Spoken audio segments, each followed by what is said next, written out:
Sabi ni Raymond, but they can motu proprio dismiss the case for lack of jurisdiction or they still have to vote on it. The judges must vote as a single court. So they will vote on it, whatever motion is filed before them. Can they motu proprio dismiss the case? It will depend. What is their basis? There has to always be a basis. So since binigyan nila ng pagkakataon na i-certify ng House yung articles of impeachment and that the proceedings had been conducted in accordance with the requirements of the Constitution, the Senate can evaluate that. But in order to evaluate it, they could seek the opinion or the comment of the defense. After that is submitted, the Senate can then decide if they have jurisdiction or re-decide if they have jurisdiction.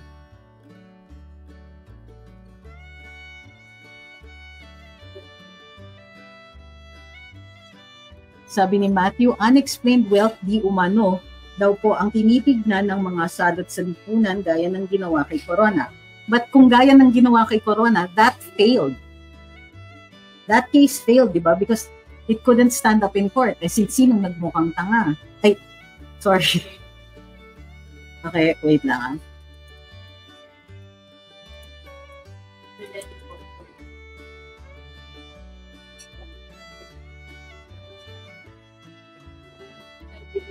Okay.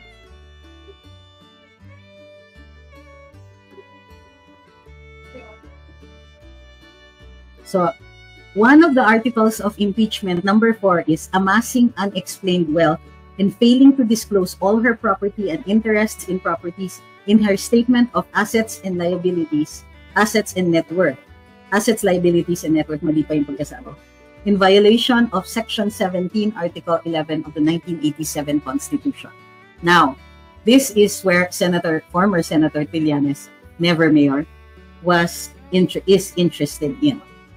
So, unfortunately, since hindi naman siya bihasa sa batas, akala niya by the simple matter of charging a person with amassing unexplained wealth, automatic that the impeachment court will issue a warrant for the banks to open up accounts.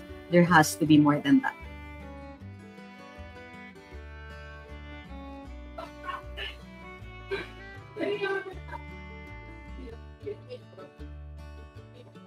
Sabi ni Yong, I'm just looking something para makaganti sa pinag... Oh, I understand how you feel. Sabi ni Tin, may possibility ba na ang next HOR committees will do the same as the balahurang congressmen during investigation? Well, if it's the same people, I'm sure they will try.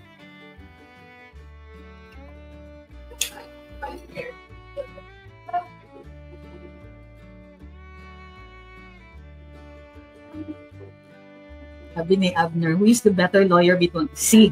It's Siegfried, so Sig. Fortune and Raymond Fortune. I don't think this is a fair question.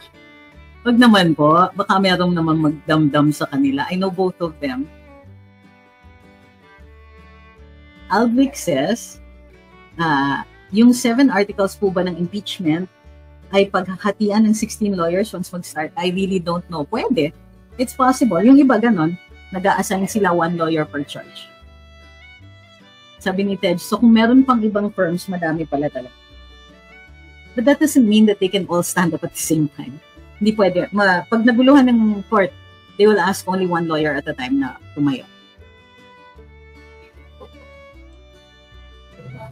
Sabi ni John Junex Alcala, kamusta? Andito lang kami and I just got back from Davao. Soon B will be out. Can't wait.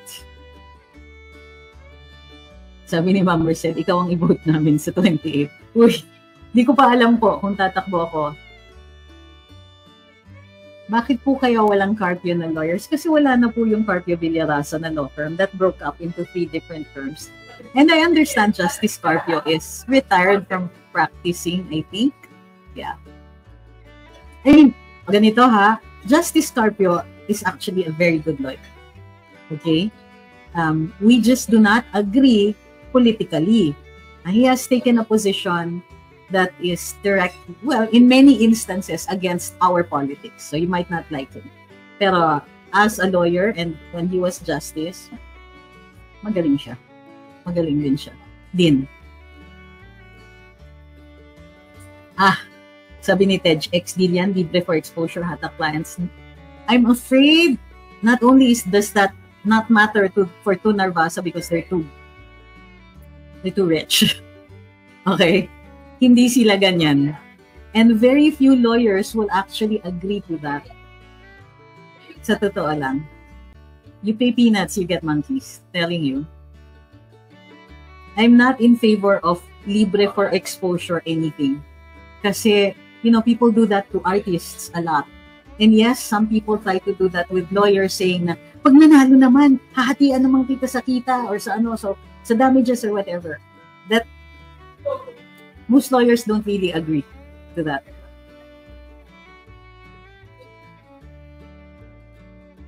Not necessarily, no.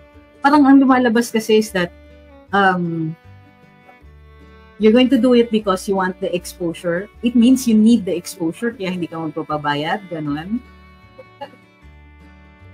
It's very rare, really. Lawyers have to eat. And look at what you have to put up with. 7 impeachment charges. Ang dami niyan. Aaralin mo lahat yan, and you have to be prepared to be going up to the Supreme Court every so often. Sabi ni Raymond, what is ulas? But we do pro bono because, you know, ulas. Well, it's required, yes. Pero alam niyo naman yon. Yeah, of course, it's required. We have to have a certain percentage na pro bono talaga. Pag bagong abogado ka nga, ganado ka kahit pro bono eh. And ako, I still do that. I still do pro bono work. But yung undertake an entire impeachment defense na matutuyuan ka.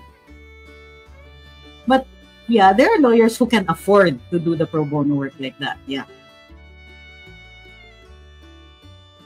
Sayang, gusto ko sana mapanood si Titong Mendoza. See if you can dig up yung impeachment ni Erap.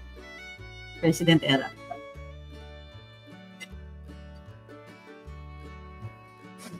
Sabi ni Ma'am Patty, sabi nito ang AKOP, kailangan talagang pagtuunan ng pansin ng Senate Impeachment Court ang mga ebidensya na kinalap nila.